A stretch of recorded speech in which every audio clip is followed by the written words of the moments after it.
Olá, eu sou a Lucila Rosa, eu sou sócia fundadora da Emprego e também quero te contar e te convidar para esse primeiro episódio do Pod Emprego.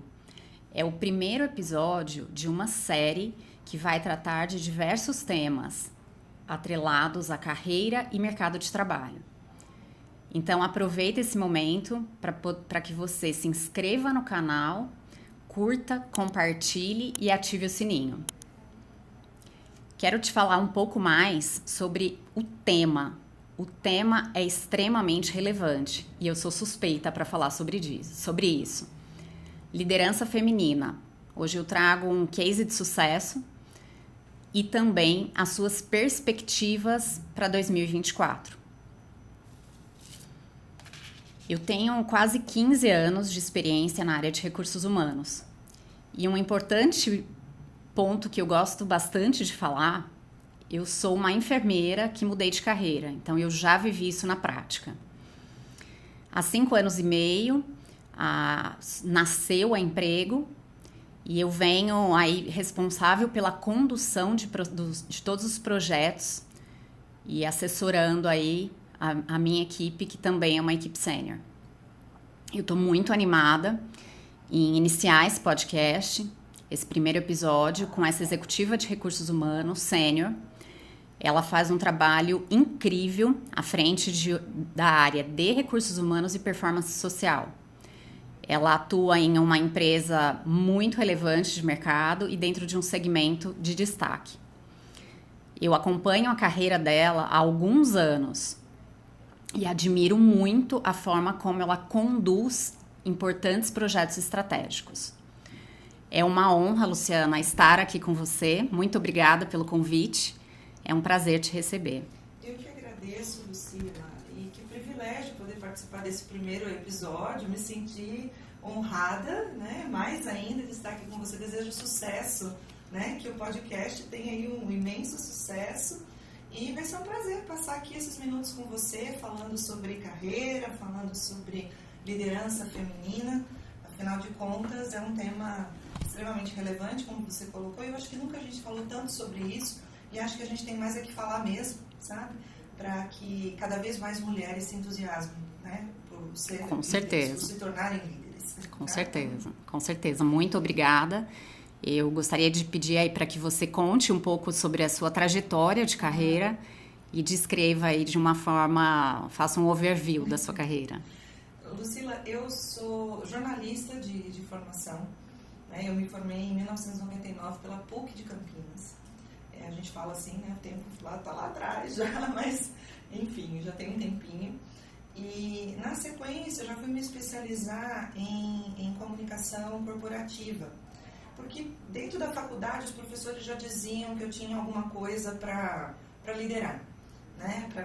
Isso já é nato, então. Eu gostava de gente, eu gostava de liderar projetos e aí meio que inspirada por isso e também porque eu entendia que a comunicação corporativa me traria um pouco mais de estabilidade, né? Porque o jornalista no Brasil, a não ser que ele tenha 5 ou 6 empregos ou que ele trabalhe num veículo de extrema expressão e relevância, é muito difícil você se sustentar, né? Não é uma profissão tão reconhecida assim. Então, eu achei que aquele seria um caminho que me traria um pouco mais de estabilidade e já comecei a fazer o meu manejo de carreira, sabe, ali, né, indo para essa direção. Fiz uma primeira especialização na Casper Libero, em comunicação organizacional e marketing. Depois fiz uma especialização em cultura mediática. Fiz um MBA executivo, aí sim, já quando já estava na carreira mais executiva mesmo, eu me tornei gerente aos 24 anos. Uau! Muito cedo, né? Isso porque tive realmente, assim, gestores que acreditaram, que apostaram, né? E que meio que me jogaram na água para nadar, sabe? Eu falo que foi meio que assim, que tudo aconteceu. Mas na prática, on the job, realmente é um diferencial muito grande, com certeza. É um jeito de aprender, né? Então, aí já, quando estava na carreira mais gerencial, eu fiz um MBA executivo na FGV. E depois, quando eu fiz o que eu chamo de ampliação de carreira, quando da área de comunicação eu resolvi abraçar de vez a área de gestão de pessoas, a área de recursos humanos, porque ela sempre me perseguia, sabe? No melhor sentido da palavra. E aí eu resolvi fazer um MBA em gestão de pessoas, em RH. Nesse momento, assim, eu fui professora universitária por 12 anos, sempre junto com a minha carreira, né? Fui seguindo isso. Eu acho que sempre foi algo muito legal, porque eu conseguia me manter atualizada, sabe? Isso eu sempre achei muito bom, né? Estar na sala de aula, o jovem é muito inspirador, né? Provoca muito a gente, desafia, e eu acho isso muito bom. Naquele momento, quando eu assumi realmente a área de RH e a carreira, né? Achei que fazia sentido eu ampliar para recursos humanos, parei de dar aula e voltei para a sala de aula, né? Aí como aluna. E foi muito bom, tem sido assim. Então, e essa carreira, né, como executiva de RH, ela tem uns 15 anos, mais ou menos, como head, né, de área, e hoje, né, diretora de uma área de recursos humanos, né, que nós chamamos na empresa em que eu atuo hoje de gestão de pessoas e performance social. Isso tem menos tempo, tem 8 anos que eu estou, né, nessa posição de head, e mais 8 anos muito intensos, né, de 28 de carreira. Tá? Que ótimo, que ótimo. É um prazer estar aqui com você e dividir esse momento tão importante, primeiramente para mim e para emprego. E celebrar aí esse primeiro episódio. Com certeza, vai ser um prazer. Obrigada. Queria te fazer algumas perguntas que eu considero bastante pertinentes em relação a esse tema. Eu acompanho muito aí, esse é um tema muito instigante, principalmente para as mulheres. Sim. E aí eu queria pedir para que você comente aí os principais pontos que marcaram a sua carreira até hoje, que foram essenciais para você estar em uma posição de liderança consolidada, sim, em uma importante empresa aí do agronegócio, sim, reconhecida, sim, mundo afora. Com certeza. Bom, eu acho que a liderança, né, você falou, tem coisas que a gente já identifica, né, a gente mesmo, você é mãe, eu também sou, a gente já identifica nos filhos, né, ali desde pequenininho, mas existem também competências que vão se desenvolvendo, né, eu também acredito nisso. No meu caso, acho que foi um pouco das duas coisas, eu já tinha essa facilidade, né, nunca tive nenhum problema em tomar a frente, né, em me expressar minhas opiniões, aquilo que eu desejava ou acreditava. E depois também acabei encontrando pessoas, né, no caminho, que eu falo que nada nessa vida a gente faz sozinho, né? Com certeza. A gente depende muito de quem acredite, né, na gente, quem que deu uma oportunidade, né? Acho que eu falo que se tem uma coisa na minha vida, Lucila, que eu valorizo, é a tal da oportunidade. Né? Quando você tem uma oportunidade, você tem que abraçar realmente. E eu tive boas oportunidades. Acho que uma das coisas mais importantes que eu vejo é assim, esse jeito de ser, né? Esse jeito de ser, de fazer as coisas desde pequena e tal, ele sempre foi muito encorajado dentro de casa também. Né? Então, meus pais sempre... Sim, dentro de um ambiente muito... uma base muito forte isso, em relação a isso. Que foi favorável, sabe? Então, eu nunca fui tolhida, né? Aquela coisa da menininha que tinha que ficar, né? Sim, ali, sim. mais quietinha, sabe? Mais comportadinha. Eu nem era assim tão terrível, muito pelo contrário, acho que sempre fui até bem quieta e assim, tranquila. Mas o que eu quero dizer é que meus pais sempre me fizeram perguntas, sabe? Sempre conversaram comigo, me deram a oportunidade de me expressar. E isso fez toda a diferença, né? Então, e depois, assim, o fato de ter podido, acho que a educação, né, ter acesso a uma boa educação sempre faz, obviamente, com certeza, isso, com certeza. É um diferencial, né, muito grande. Acho que se a gente pode investir em algo realmente para deixar para os filhos, é isso, né? Investir numa boa educação. Meus pais puderam fazer isso por mim, né, por um tempo aí da vida, se dedicaram, trabalharam muito para poder fazer isso também, sou muito grata. Então eu acho que isso facilitou, né, desde o começo. E acho também que quando você não tem receio de demonstrar, né? Quando você está começando na sua carreira, quando você não tem receio de demonstrar que você deseja uma posição de liderança, tá? Isso também ajuda, né? E eu nunca tive problema com isso, em demonstrar, em dizer... Eu sabia que você tem que seguir etapas, né? Ninguém nasce pronto. Com certeza, uma construção ali. Enfim, eu nunca tive problemas também, falta de paciência, sabe? Em construir tijolinho por tijolinho, que hoje é um problema. Né? É um desafio gigante hoje, atualmente. Todo mundo quer crescer muito rápido, então...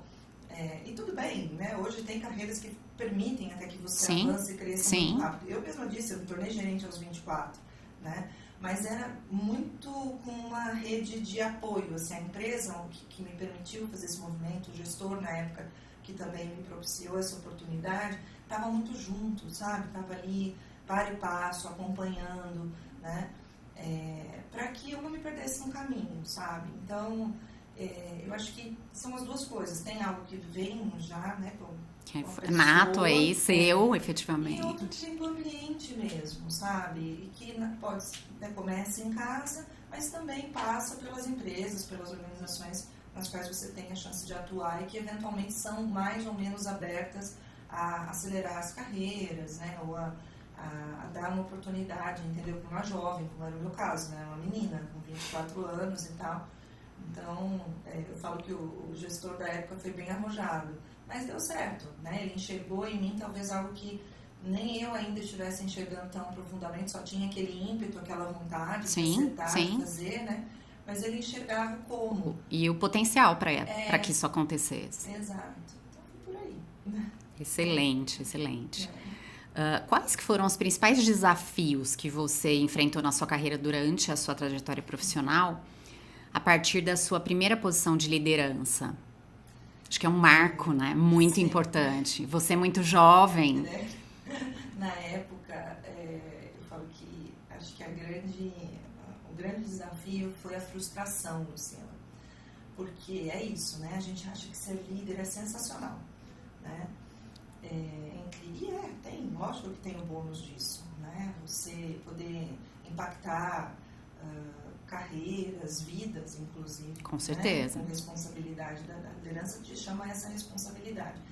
Mas, eu lembro que logo no primeiro movimento, assim, eu achei, né, que eu ia fazer tudo diferente, né? Que agora é a minha vez de ser líder. Então, eu vou fazer assim, vou fazer assado, vou construir assim, construir assado. E não é bem assim, né? Que as coisas acontecem. Você, quando se depara, né, com a nova posição, você percebe que existem uma série de fatores que você nem fazia ideia que faziam parte da vida do líder, né? E, inclusive, o principal deles, que são as pessoas que você precisa liderar. Até então, você não tem problema do colaborador que perdeu o ônibus, que chegou atrasado. Você não tem um colaborador, não é que o filho ficou doente, daí não chegava. Isso antes era só você. Você dava conta da sua realidade. Depois, você tem que fazer a coisa acontecer por meio dos talentos, né, e da dedicação e do comprometimento de outros. Isso não é uma equação simples. Inclusive, eu costumo dizer que a gente fala, né, que as pessoas vão assumindo novos steps na carreira à medida que assumem novas complexidades, né? Dependendo do grau de complexidade, você vai de coordenador para gerente e tal. E eu digo que a grande complexidade, na verdade, reside no ser humano. Com certeza. Porque, os concordo processos, plenamente. as ferramentas. Hoje, um super jovem aí consegue rapidamente numa internet, né, hoje com todos os acessos que a gente tem, aprender a administrar, aprender a lidar com isso. Agora, conhecer gente requer o que eu chamo muito informalmente de horas de voo, Lucila. Com certeza. Sabe? Requer horas de voo, porque isso te dá a segurança, né? Então, acho que o grande desafio foi a frustração de perceber que não ia ser assim tão fácil, né? Acho que eu passei um mês, sabe, assim, tentando, né? Foi rápido também. Rapidamente depois já fui, né, me adaptando. E tive, sim, bastante... curioso isso.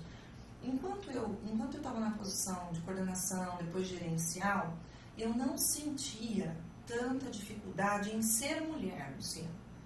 Isso não era um problema. Isso é um ponto super interessante. Sabe? Isso nunca foi um problema. Assim, eu não percebia, sabe, nenhuma refração, né? a minha forma de ser ou de fazer as coisas. Quando eu assumi pela primeira vez a posição de diretoria, aí as coisas se revelaram. E foi um susto também, porque, poxa, eu estava chegando, né, numa posição tão importante, né, talvez ali no auge da carreira. Com certeza. Né, naquele momento. E eu me lembro de uma vez um colega, hoje já, isso foi muito bem resolvido. Inclusive. Super marcante aí para você. Foi muito marcante, uma situação em que eu ouvi uma coisa assim, olha, se você continuar desse jeito, menina, você não vai durar muito tempo. Isso porque eu estava simplesmente propondo uma mudança de um processo muito simples, que dizia respeito, inclusive, à área que eu geria, mas que recursos humanos permeia a organização como um todo. Sim. E eu nunca acreditei em RH de gabinete, sabe, Luciano? De ficar sentado atrás da cadeira, né, distribuindo normas e conceitos para a organização. Eu acho que você tem que viver a realidade da empresa, viver a realidade do negócio. Sim, né? É cada vez um modelo mais antigo, né? É isso. Então, Sim. eu estava tentando provocar, né? Eu lembro que logo de cara, trazer essa proposta de valor, né, para a posição que eu vinha ocupar, e eu lembro que eu ouvi isso. E eu tomei um susto, sabe? Do tipo, menina, me chamou a atenção, porque eu já não era mais uma menina, né? Mas foi depreciativo, assim, foi para meio que me colocar no meu lugar, tipo, você tá nova, você não conhece nada ainda não, então se acalma aí. E depois, óbvio, isso tudo foi superado com trabalho, com parceria, com responsabilidade, com diálogo, né? Com certeza. E fui construindo ótimos relacionamentos. Mas eu lembro que foi meio chocante, assim, sabe? Num primeiro momento, o fato de... E só aconteceu quando eu cheguei numa posição de diretoria. Antes eu não tinha sentido isso ainda. Entendi. E qual era a proporção naquele momento aí? Homens e mulheres em posição de diretoria? Então, era isso. Nós éramos em 2 mulheres apenas na diretoria, nessa diretoria, né, que eu atuava. Então eram muito mais homens. A gente tinha uma diretoria de 10 pessoas, nós éramos em 2 mulheres. Bem desproporcional. Bem desproporcional. Então, e provavelmente aqueles homens daquele núcleo não estavam habituados a serem questionados. Né? Com certeza. Inclusive, isso me lembra uma coisa bem importante, que eu vi recentemente uma pesquisa publicada na Harvard Business Review, né, uma publicação aí de renome. Essa pesquisa trazia, Lucila, a importância das empresas terem mulheres no board. Tá? E por que isso acontecia? Né? Por que isso era importante? E um dos fatores, depois a gente pode comentar outros, mas um dos fatores era que as mulheres não têm medo de dizer quando não sabem. E isso faz com que os problemas venham para a mesa. A causa raiz realmente seja identificada. E com isso as organizações ganham. Então eu achei tão interessante isso, né, porque a gente não tem problema de se vulnerabilizar. Não vamos generalizar. Mas na maior parte das vezes isso é um traço feminino. Né? A mulher consegue dizer, olha, eu não entendi, me explica melhor isso, eu quero entender isso com mais profundidade. Entre os homens isso é um pouquinho mais difícil. Nossa, excelente colocação. Acho que é um ponto que traz uma transparência para os processos e projetos realizados muito grande. Sim. O que favorece muito e fomenta muito a questão de inovação, diversidade dentro de todos esse núcleo aí interno, esse trânsito interno dentro do mundo corporativo. E no núcleo de decisão, né? Sim. Que você pensa, outra coisa que essa pesquisa apontou, por exemplo, é que então a presença das mulheres nos boards tornam essas empresas mais competitivas. Né? Quanto mais mulheres você tiver, mais competitiva se tornam as empresas. Uma das características, já citei, essa questão de você poder fazer as perguntas. A outra as mulheres tendem a chegar nas reuniões mais preparadas. Tendem também a cuidar mais do accountability, né? Ou seja, começo, meio e fim das coisas. Aquilo que foi dito na reunião passada não vai ser esquecido, vai ser retomado, né? Porque a gente quer acompanhar a evolução das coisas, como é que as coisas estão indo. Isso é dizer, tem homens que não fazem isso, claro que fazem, mas é um traço muito marcante das mulheres. Então, elas acabam, né, nós acabamos trazendo isso para as empresas onde atuamos, entendeu? Então, acho que...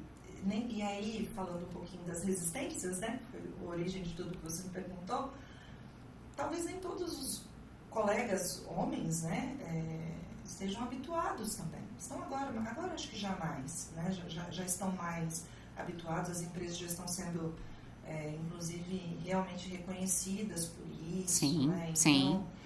E eu acho também que os executivos que vêm chegando já vêm um pouquinho mais abertos também. É uma mudança de mentalidade muito grande que acontece de forma bastante acelerada. Sim.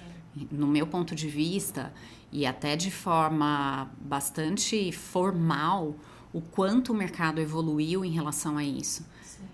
É claro que nós temos as empresas estão em diferentes momentos de maturidade.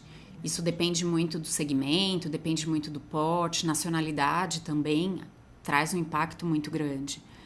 Porém, é algo que eu entendo que nessa caminhada, as empresas que já têm um posicionamento mais adequado em relação a esse novo momento, têm um ganho muito maior. Sim. E aí essa caminhada, ela está cada vez acontecendo de forma mais rápida. Porque já é perceptível, né? Sim. Os ganhos já são Sim. perceptíveis. Sim. Eu concordo com você. E assim, eu estou num segmento essencialmente masculino, né? O agronegócio ainda é um segmento essencialmente masculino, mas tem mulheres sensacionais nesse segmento, né? E que eu tenho tido a oportunidade de conhecer e trabalhar e aprender com elas, e elas estão também avançando, sabe? A gente está até bem feliz de ver que tem mais meninas, mais mulheres estudando agronomia, né? Devagar elas vão chegando para a engenharia, para as áreas mais científicas. Isso, aliás, eu acho essencial, né? Que a mulher se interesse pela ciência, sabe? Se interesse, né? Verdadeiramente. Né? Por descobrir as coisas. A gente precisa... Eu brinco, Lucila, eu sou uma madrinha e uma tia meio disruptiva, talvez, né? Mas minhas afilhadas, minha sobrinha, por exemplo, eu gosto de dar presente assim, um jogo de laboratório, é uma luneta, é uma coisa, sabe, que desperte a curiosidade dessas meninas. Não que elas não vão ganhar boneca, eu também dou as bonecas de presente, né? Adoro vê-las brincando, mas eu acho que a gente também precisa estimular isso, sabe?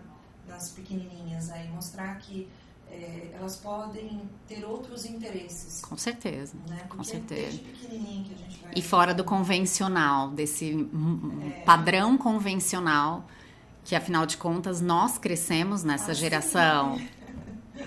É verdade, tem razão. Com certeza. Eu queria compartilhar, eu gosto muito de ler aí assuntos diversos, e recente eu tive aí acesso a uma pesquisa da Grant Thornton, onde ela trouxe que 38%, essa pesquisa é de 2023, e aí feita no Brasil, onde 38% das posições de liderança são ocupadas por mulheres, o que ainda é muito desproporcional. Sim.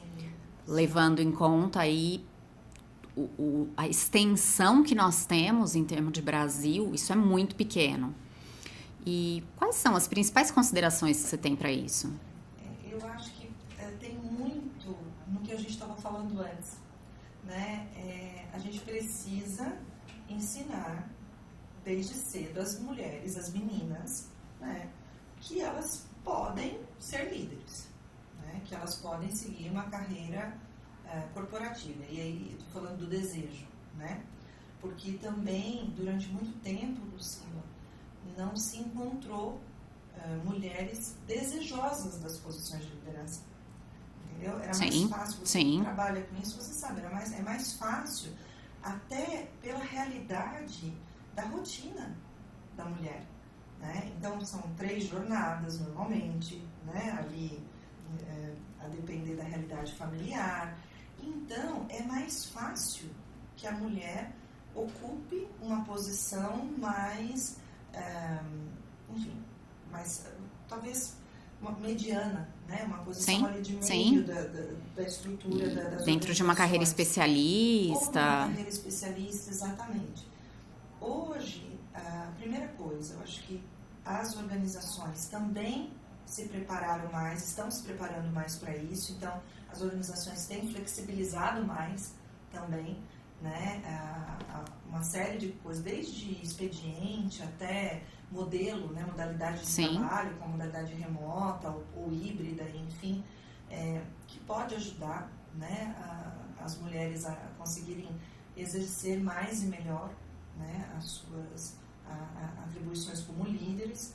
É aquilo, você tem, quando você tem dentro de casa um filho que fica doente, ou alguém, marido e tal, quem é que vai cuidar? Né? Normalmente, o trabalho que vai ser impactado nem sempre é do homem. Agora as coisas estão mudando, como eu disse, mas a maior parte das vezes é da mulher. Sim. Então, quando a organização, quando as empresas conseguem entender isso, você ajuda, né? Assim, favorece, abre caminhos para que as mulheres possam se sentir também mais confortáveis ao assumir posições de liderança.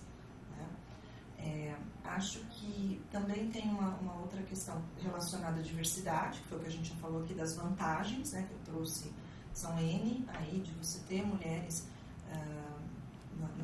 nas posições de liderança nas organizações, vão trazer um outro olhar, vão fazer um outro tipo de pergunta, vão trazer uma abordagem diferente, tá? Mas acho que o cerne da questão, se você me disser, você, onde é que está o X da questão? Eu ainda acho que está na base, ainda está na educação. Acho que a gente precisa investir mais, né? Por isso eu adoro esses grupos, sabe, que fomentam Sim. mulheres cientistas, né? Que fomentam mulheres na liderança, né? Para trocarem experiências, para entenderem, porque o que eu vivo é o que você vive, é o que muitas certamente estão aqui nos acompanhando vivem, e a gente pode se ajudar, né? Acho que também uma coisa que ainda bem está caindo por terra é aquele mito da competição feminina, né? De que as mulheres não sabem se ajudar, de que as mulheres não se admiram, né? Durante tanto tempo eu ouvi, as mulheres se arrumam para outras mulheres. Já ouviu isso, Luciana? Inúmeras vezes. Talvez sim, porque a gente gosta, né, de estar bem, vestida e tal, ou de estar arrumada, o que seja. E tinha uma coisa de que no ambiente de trabalho, né, as mulheres são muito competitivas, não se solidarizam. Isso está mudando muito essa percepção, porque vejo que as mulheres estão entendendo que podem se ajudar, né, muito mais do que já se ajudaram no passado, e isso faz toda a diferença. Vejo que faz toda a diferença. Hoje, na empresa em que eu atuo, nós somos 3 mulheres na diretoria, uma diretoria de 8 homens. Já num cenário mais equilibrado. Mais equilibrado. No conselho, esse ano, a primeira vez, a empresa trouxe também uma mulher para o conselho, que foi muito importante, porque muda também, né, a contribuição, o olhar. E nós conseguimos, no último ano, crescer 29% o número de mulheres nas posições de liderança na companhia.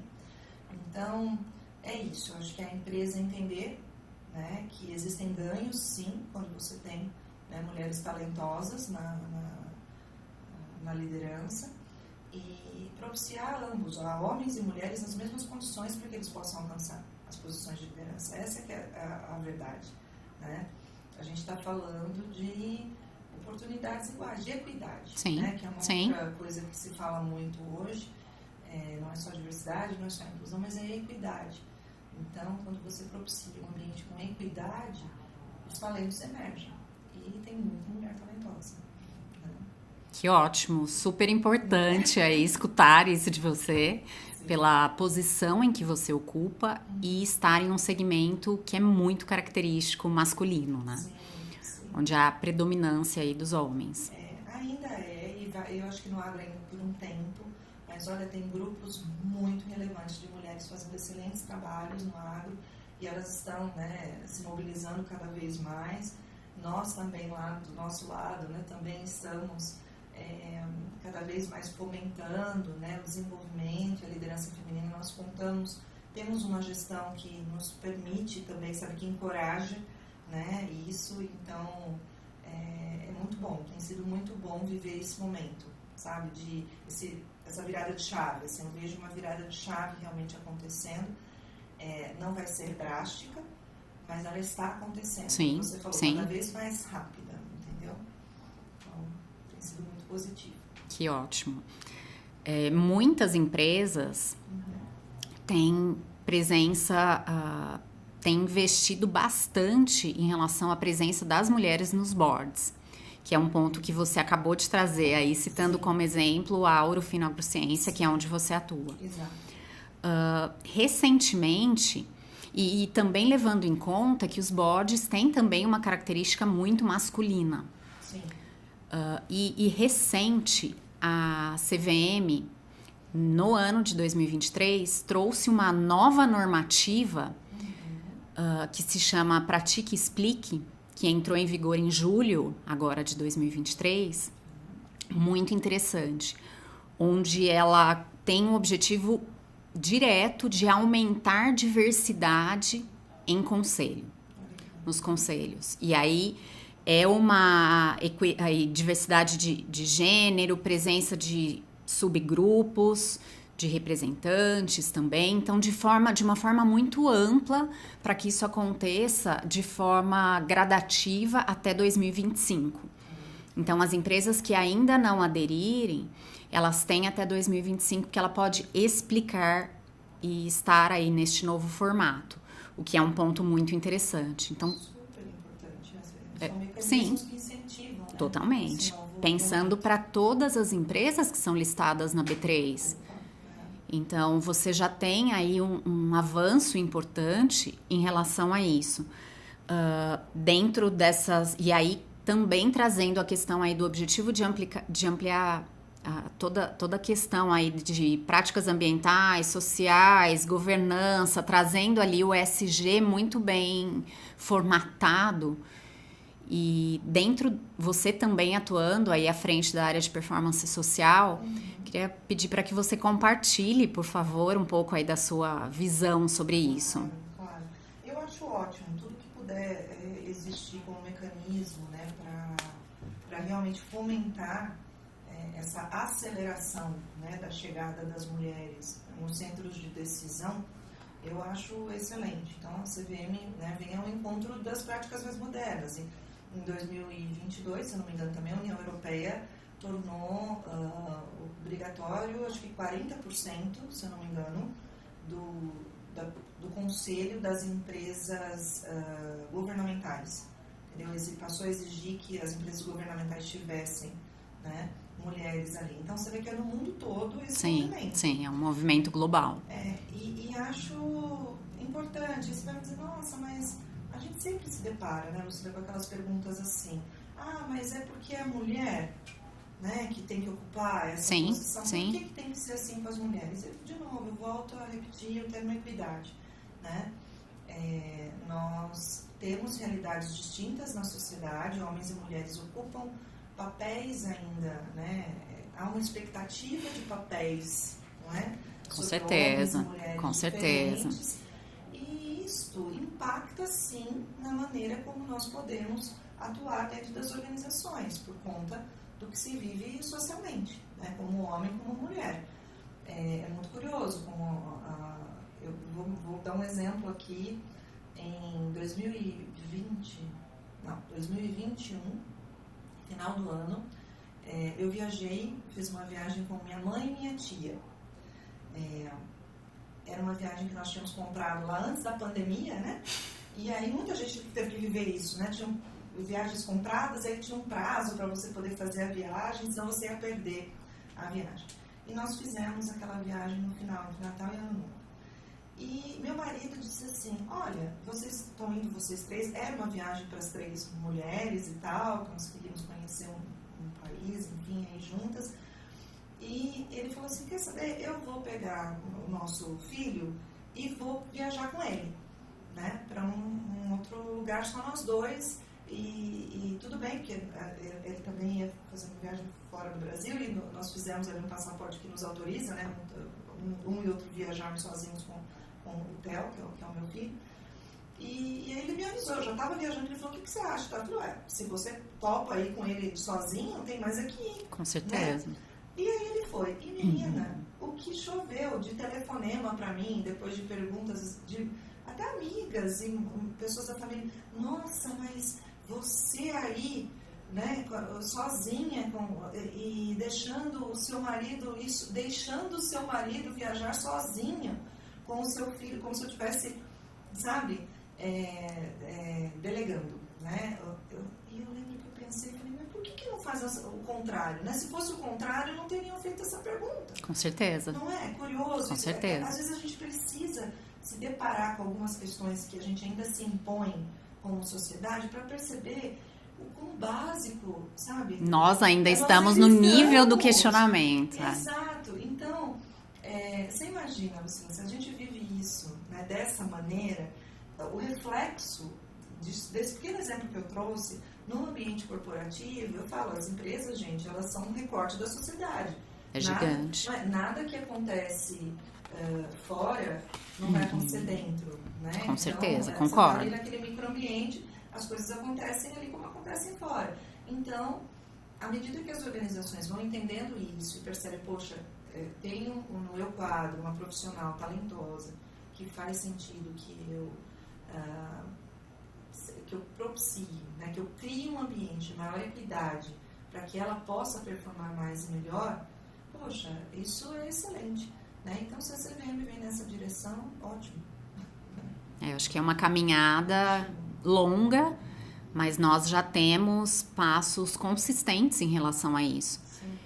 E há quase 15 anos dentro da área de RH, eu acho que eu tenho importantes referências femininas, o que me trouxe uma necessidade de mirar alto, assim, sabe? É realmente buscar possibilidades maiores. Sim. E são profissionais em que eu tenho essa referência, e você é uma delas, para que eu consiga traçar carreira e olhar como forma de superar expectativas, em primeiro lugar as minhas. E aí construir isso de uma forma muito maior, essa questão de carreira. Então, eu sendo mãe de uma menina, tenho um casal de filhos, e aí sendo mãe de uma menina é algo muito falado em casa, e ela é extremamente comunicativa, onde ela tem o papel dela e o quanto ela consegue construir independente de sexo, independente de habilidades, por ela ser quem ela é. Na singularidade. É né? isso. Como a gente fala. É isso aí. Que legal. Então, acho que essa questão dessa base bem construída, e aí o bem tem as suas variações, né? Uma base sólida, mas em muitos momentos nós precisamos desconstruir aí um pouco o que efetivamente é isso, de forma ali minuciosa, para que a gente olhe nas entrelinhas, mas eu acredito muito nisso. Sim. É isso. Acho que por isso que eu falei para você que acho que os grandes desafios começam mesmo, né, na formação dentro de casa, na educação, né, no incentivo que a gente dá às meninas aí nos colégios, né, nas escolas, para que as oportunidades sejam iguais, sabe? E que as oportunidades sejam iguais e se respeite ao mesmo tempo as diferenças, né, entre homens e mulheres. Sim. Então, se essas diferenças não forem respeitadas, não existe equidade. Acho que é isso que é importante a gente pensar. Com certeza. Independente de sexo, independente de N questões aí que estão envolvidas, grupos e subgrupos. Isso, exatamente. Tá ótimo. Eu gostaria de saber um pouco mais, e aí falando um pouco da minha experiência também, tenho contato, assessoro profissionais, principalmente mulheres, em um momento onde elas precisam desenvolver competências e almejam ocupar uma posição de liderança. Quais são as principais competências que você considera chave para uma mulher ocupar aí uma posição de liderança e para que ela se desenvolva para isso? Olha, eu vou falar de liderança de um modo geral, né? E depois talvez, porque eu não sei dizer se essas competências seriam específicas para as mulheres, mas acho que líderes de um modo geral, a primeira coisa que eu digo, Luciana, o líder precisa gostar de ser líder, sabe? E gostar de ser líder passa por um componente que você tem que entender que em alguns momentos você vai ter que resolver problemas. Com certeza, muitos, aliás. Eu me lembro uma vez de chegar em casa super esgotada. Minha mãe ficou 2 anos morando conosco quando meu filho nasceu e eu tive esse excelente apoio, tá? Olha aí, né? Falando das realidades femininas, para poder seguir minha carreira, que eu já era realmente diretora na época e tal. E eu me lembro que eu cheguei em casa estafada, cansada. Ela falou, nossa, o que está acontecendo? Eu falei, mãe, é muito problema, né? Aí ela sentou comigo e falou, eu tenho uma má notícia para você. Uma boa também. Ela falou, mas a má notícia é que o seu trabalho é resolver problema. Isso é o que você faz. Ela falou, agora a boa notícia é que você faz isso muito bem. Então, assim, se aproprie disso, né? Nunca mais esqueci. Toda vez que o dia tá meio intenso, meio difícil, eu lembro. Você te vem ali esse exemplo muito bem dado por alguém que é uma referência para você. Com certeza, não tenha dúvidas. O fato de ser filha de uma mulher forte facilita muita coisa mesmo. Minha mãe é uma mulher realmente muito, muito forte, muito generosa, muito positiva, né?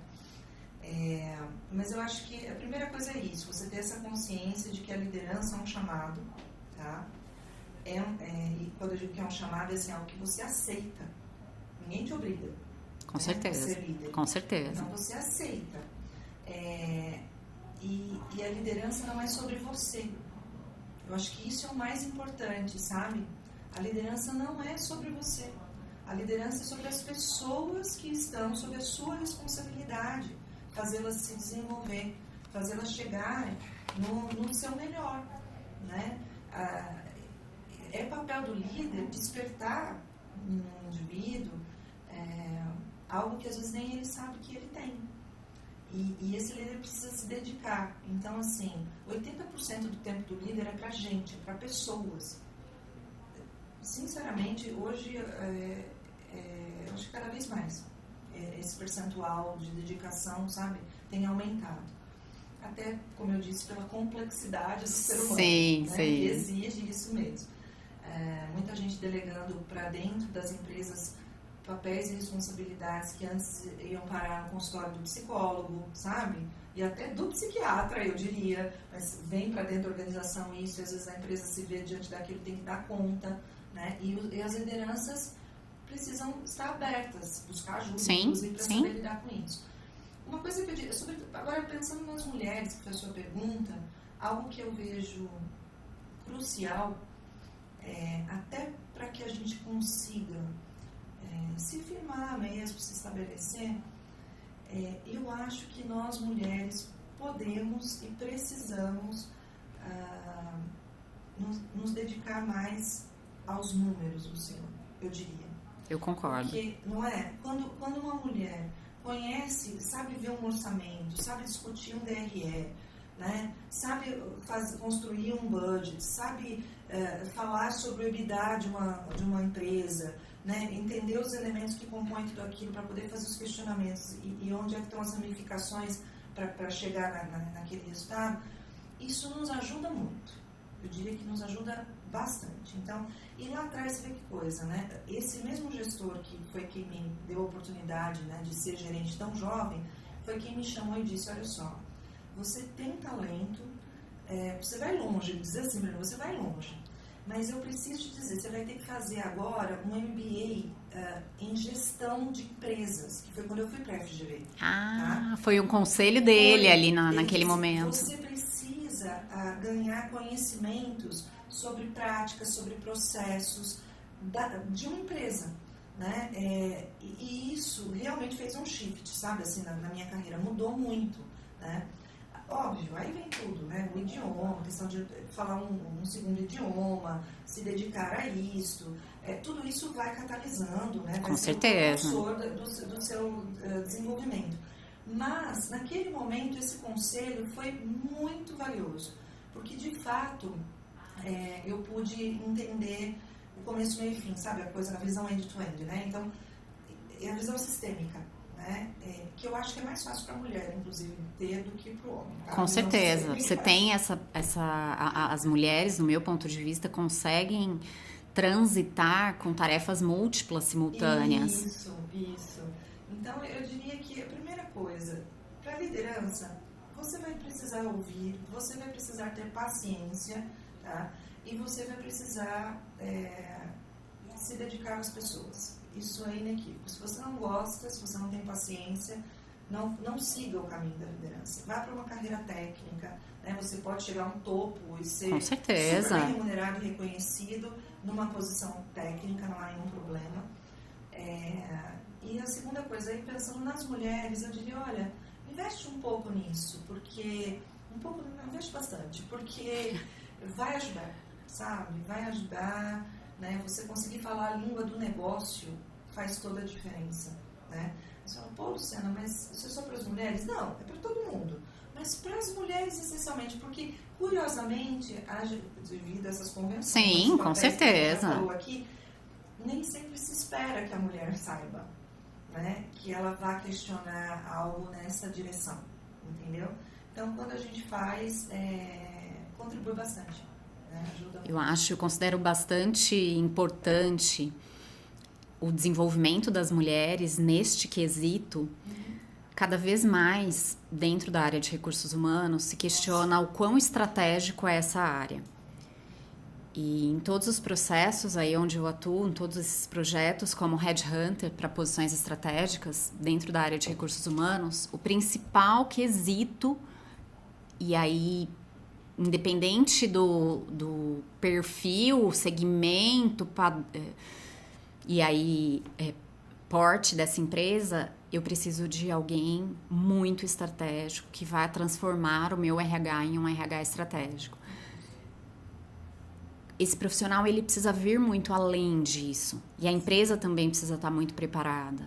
E aí, sendo uma mulher, ela traz um peso muito grande. E eu sempre trago a seguinte provocação. Esse profissional precisa vir, para a mudança acontecer, ele precisa vir efetivamente, ser ali um profissional estratégico, mas que ele tenha assento na mesa de tomada de decisão. Concordo em gênero, número e grau. Tem que ter um mandato. Sim. Um mandato para isso. Sim. Né? Quando eu vim para Ouro Fino, acho que vale dizer isso, eu já vinha, né, de uma outra grande empresa também,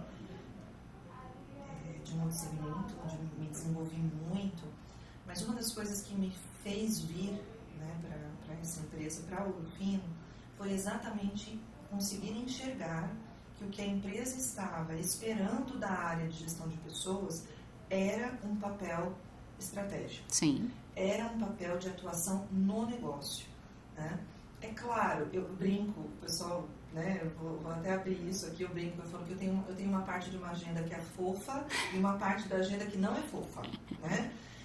O que eu quero dizer com isso? Tem que ter equilíbrio, né? O RH é sim a área necessária, responsável por manter o equilíbrio das relações, a neutralidade das decisões relacionadas a pessoas, né? Preservar a saúde das relações dentro da organização, mas também é a área que tem que identificar se as pessoas certas estão no lugar certo, se elas estão performando, né?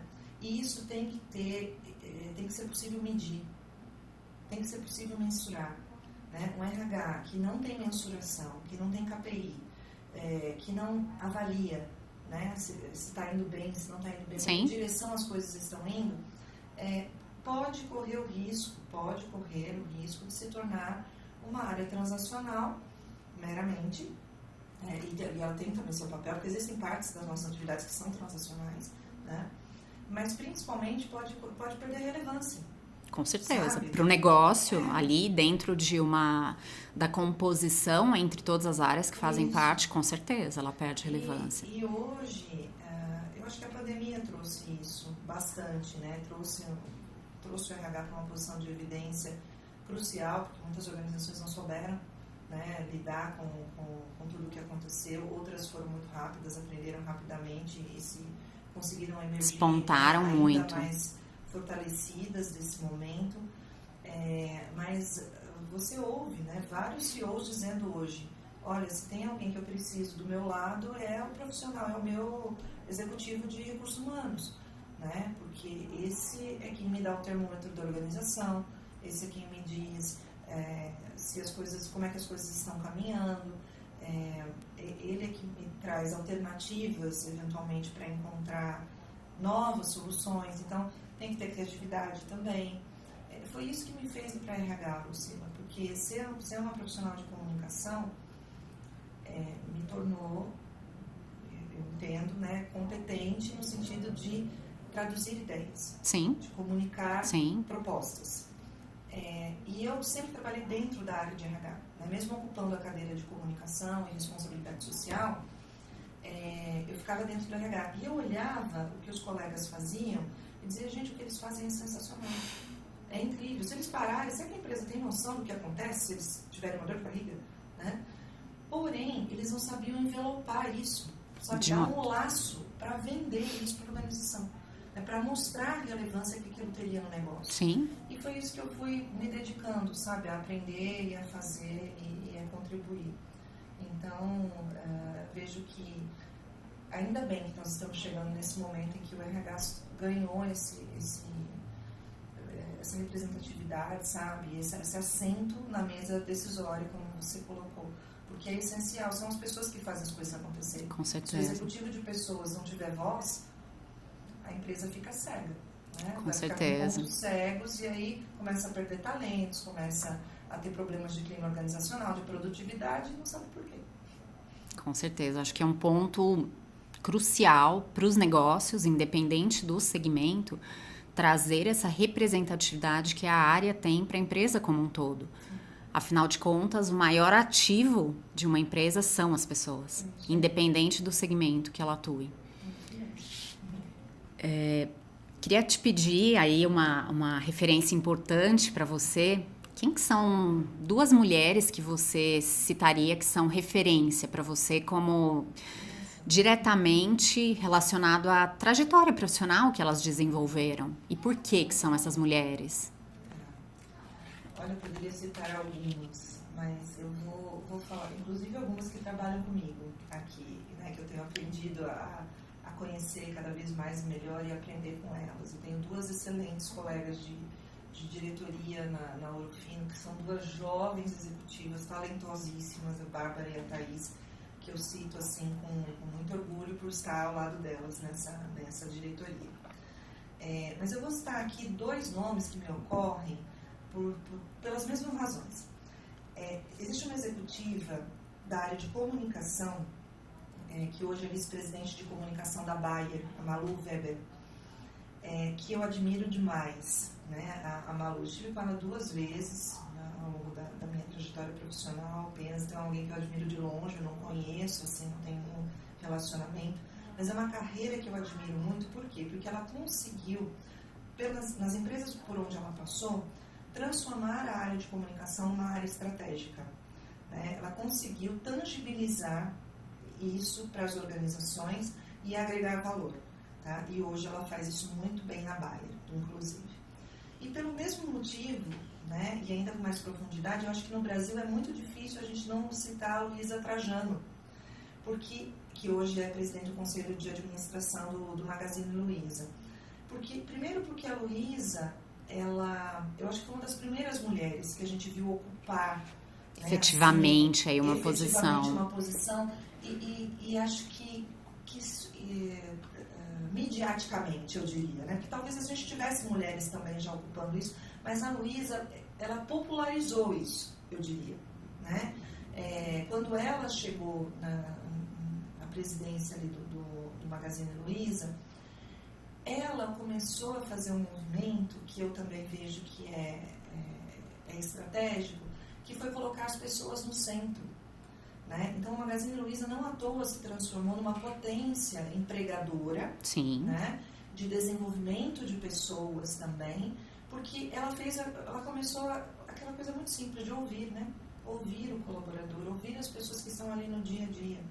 Então, pensando na minha área de gestão de pessoas, acho que o que ela iniciou lá atrás, né, algumas das práticas que ela inaugurou foram meio inovadoras para o Brasil naquele momento. A gente não tinha tanto isso, né?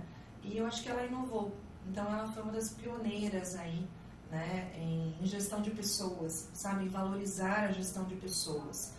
E foi ganhando relevância, né, esse modelo de atuação, e ela se tornou realmente um ícone aí, né, para muitas mulheres.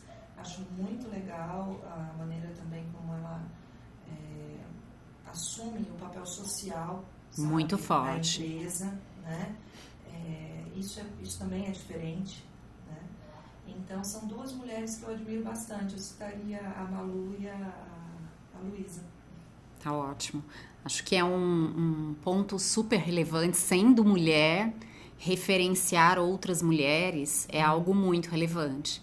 Com certeza, a Luísa Trajano é alguém que também compartilha com você pela representatividade e o como ela trilhou essa carreira até hoje. E tudo que ela construiu com as pessoas, efetivamente, de forma muito sólida. Sim. Então, e acho... sempre trazendo outras mulheres junto. Muito, né? muito forte. Isso é bem importante, né? E as duas que eu citei aqui, tem algo bacana também que eu vejo como traço das duas. São carreiras espetaculares, que foram construídas com muita leveza, sabe? Muita leveza, muita tranquilidade, assim, não que não teve sofrimento, angústias, com certeza, né? Problemas, trabalho. Certamente tiveram os desafios, mas é evidente nessas duas mulheres, a paixão pelo que fazem, sabe? O compromisso com o desenvolvimento das pessoas à sua volta. E então isso me chama bastante atenção. Eu gostaria, sabe, de lá na frente poder olhar para a minha carreira, quando eu for pensar sobre as minhas realizações, eu gostaria de ter uma visão parecida, sabe, de ter conseguido construir também a minha trajetória dessa forma, de uma maneira leve, de uma maneira ética, sem sombra de dúvidas, mas de uma maneira que compôs, sabe? Que compôs com as pessoas à sua volta. Com certeza, com certeza. Que você consiga, e também a área de recursos humanos, você tem diretamente um impacto muito grande na vida de cada um desses colaboradores. Claro. E o que transforma vidas diariamente. É isso, acho que ter a consciência, né, de que a gente impacta as vidas das pessoas, ter a consciência de que a gente pode fazer com que sonhos se realizem. Com certeza. E isso para mim é muito sério. Os sonhos das pessoas para mim são coisas muito importantes. E se eu puder fazer com que elas, né, os que estão à minha volta, se eu puder fazer com que eles e elas se desenvolvam, né, para alcançar e realizar os seus sonhos, eu ficaria muito feliz. Que ótimo, que ótimo. Muito bom aí escutar de você. Eu gostaria de te pedir aí algumas dicas que você também consegue dar para as mulheres que estão nos assistindo, estão acompanhando o primeiro episódio da Pode Emprego, e que também almejam ocupar posição de liderança no futuro, e que consigam aí se preparar efetivamente para esse próximo passo de carreira.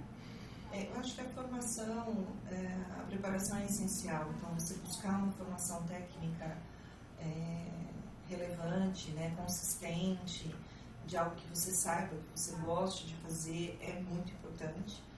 Acho que ouvir pessoas, Lucila, mais experientes também, sabe, trocar experiência. Com certeza. É tão importante, né, tomar mais café, sabe, gente? Mais café. É muito rico, assim, né? Uma experiência muito rica. Conversar mais com pessoas que possam trazer exemplos, te dar, estender a mão, sabe? Eu acho que a gente precisa aprender a fazer isso. Isso é importante no manejo de carreira. Eu fui aprender isso muito tarde, confesso. Mas depois de um tempo também aprendi a valorizar esse aspecto, né? Eu diria que, então, você cuidar da sua formação técnica e você cuidar da sua rede de relacionamento são igualmente requisitos importantes para uma posição de liderança. Agora, o mais importante, e que cada vez mais eu tenho visto alguns pesquisadores falando sobre isso, e quanto mais eu leio, mais eu vibro com isso, porque é uma coisa que eu acredito piamente. Para você exercer uma posição de liderança, você precisa ter autoconhecimento. Você precisa ter autoconsciência, autoconhecimento, se conhecer.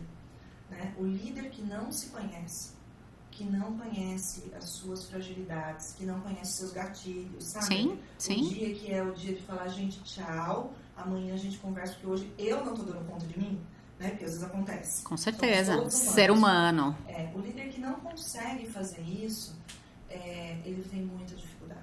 Né? Então, o líder que não se percebe, que não se conhece, ele pode vir a adoecer a si mesmo e a adoecer as pessoas à sua volta. Tá? Então, se tem algo que eu recomendo, vai se conhecer. Né? Encontre um método para isso. Eu não sei se a análise, a terapia, ou como eu disse, tomar mais cafés, né? Colocar mais espelhos de outras pessoas na sua frente, porque você se ouvir, né? E ouvir o outro faz com que o seu autoconhecimento também melhore bastante. Eu diria que isso é essencial. Eu tenho ouvido muito sobre a palavra calibragem. E calibragem no sentido pessoal, quanto cada vez mais as pessoas, os executivos e profissionais de modo geral precisam calibrar as suas carreiras. Sim.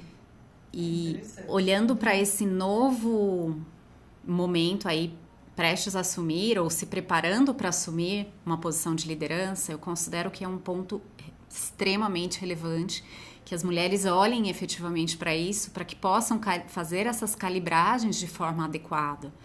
O que são gaps que precisam ser efetivamente trabalhados, dentro dos gatilhos, que é algo extremamente relevante, e que elas tenham essa questão do autoconhecimento muito atrelado. Por que eu falo bastante também do autoconhecimento, e no caso das mulheres eu acho ainda mais importante? Para que a gente não tenha medo, sim. Para que a gente não se sinta menor, sabe? Nós não somos, né? Então, quando você se conhece, você sabe quais são as suas dificuldades, né? Ali, as suas fragilidades. Você vai aprender também a conviver com elas, né? Vai aprender a usá-las a seu favor. Com certeza, com certeza. Né? E principalmente, acho que vai perdendo o medo, né, de se sentir menor. O ambiente corporativo, ele não é afável, ele é inóspito, né? Ele não é um lugar sensacional. Não, gente, é difícil. As pessoas competem, as pessoas rivalizam. Eu costumo dizer que a gente vê dentro das organizações, e trabalhando em RH mais ainda, o melhor e o pior das pessoas. Eu tenho essa oportunidade de ver coisas extraordinárias, de conhecer pessoas assim, que você fala, meu Deus, mas isso é só trabalho. E essa pessoa, no só, entre aspas, trabalho, ela coloca a alma, sabe? Ela é generosa, ela envolve os outros, ela realmente tem um impacto, inclusive social, para além do contrato de trabalho dela. Com certeza. Tá? Então, ela vai além do ser profissional ali. Por outro lado, há também pessoas doentes, né, adoecidas, que se escondem também no ambiente corporativo. E isso é difícil, né, quando você se depara com essas realidades. E todos nós vamos nos deparar. Com certeza. Porque não existem lugares, né, nem organizações perfeitas, mas existem organizações saudáveis. E aí, obviamente, são as práticas da organização que permitem, que vão fazer com que essa empresa seja mais ou menos saudável. Entretanto, o ambiente, ele não é, né, afável. O ambiente corporativo, ele é mais ríspido, mais difícil. Então, quanto mais você se conhecer, menos você também vai se deixar abalar por essas nuances, por essas particularidades do ambiente corporativo. As pessoas têm problemas e nem sempre aquilo que está acontecendo, às vezes ali naquela rotina da empresa, diz respeito a você. Com certeza. Com certeza. É um problema do outro. Então, quanto mais você se conhecer, menos você vai se culpar também. Você vai ficar com a sua parte, né? Com a sua responsabilidade. Eu acho isso muito importante, sabe? Muito importante. Aprender a separar aí os momentos, nos momentos corretos, né? Sim, sim. E entender o que é seu e o que é efetivamente do outro. Isso, é isso mesmo. E aprender a desenvolver empatia, né? Também entender a visão do outro, né? Então, quanto mais você se conhece, mais você entende o outro. Com certeza. A verdade é essa. Com certeza. A questão aí de soft skills cada vez mais vem para a mesa com um peso maior. Sim. E levando em conta aí autocontrole, inteligência emocional, empatia e outras mais que efetivamente fazem a diferença no dia a dia. Sim. São as soft skills, Lucila, que regem as organizações. Com certeza. Né? Elas é que são maestras da coisa toda. Então, você pode ser sensacional tecnicamente, você pode ser incrível, e é bom que seja. Eu falei aqui da formação técnica, ela é importante, ela é relevante. Mas são as soft skills, né? E a habilidade de transitar em todos os níveis, né? Isso é importante para uma líder também, entender como funciona para o lado, para cima, para baixo. Eu falo sempre para a minha equipe, né? Existem algumas pesquisas e a minha experiência me prova que a promoção na carreira, ela é consequência. Quem te promove, eu sempre falo, não é o seu gestor, são seus pares. Entendeu? Essa é a minha visão. Não é o seu gestor, são seus pares, porque à medida que você começa a influenciar, a fazer uma liderança lateral, a conseguir entender, sabe, a colaborar mais, né, com outras áreas, com outras frentes, o seu gestor observa isso naturalmente, a organização observa, as pessoas observam. Então, é isso que acaba te fazendo chegar numa outra posição, né? Eu acho que, porque liderar a equipe já é o que se espera, né? Então, quando você lidera para o lado, com os seus pares, né? Um analista mesmo, eu estou falando, pensa num analista que vai para uma posição de coordenação, né? Quando é que a gente começa a enxergar que ele, nossa, acho que ela tem jeito, ele tem jeito, potencial. Tem potencial, né? É a pessoa que eu posso... Quando ele já começa a assumir responsabilidade sobre os outros, né? A liderar ali, ainda que intuitivamente, né? Informalmente, os outros. Então, quem acaba promovendo são os pares. Por isso, as relações, cuidar das relações é tão importante. Com certeza, com certeza. Acho que uma contribuição extremamente válida e trazendo cada vez mais, por exemplo, dentro dos processos de recrutamento e seleção, esse olhar para perfil especificamente e esse encaixe, esse match, ele precisa efetivamente acontecer. Sim.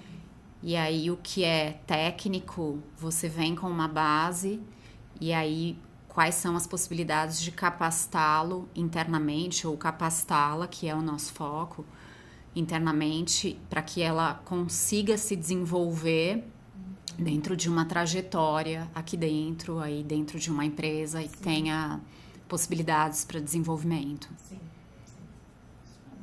Tá ótimo. Luciana, quero muito te agradecer, foi um prazer falar com você. Obrigada pela disponibilidade, pelo aceite aí desse convite. Obrigada por participar desse primeiro episódio. É um prazer, sempre que a gente está junto, é um prazer imenso. Quero aí compartilhar com vocês.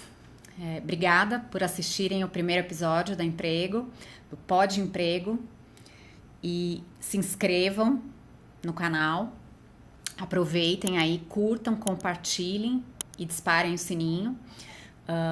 O primeiro episódio aí, esse primeiro episódio vai estar disponível no YouTube e também aqui no YouTube e também no Spotify por áudio.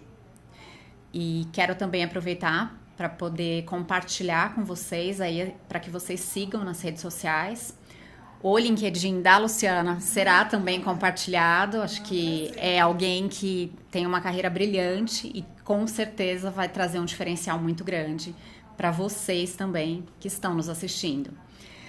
Aproveitam, compartilhem e aí sigam a Emprego no LinkedIn, Instagram e Facebook. Obrigada, até mais, até o segundo episódio.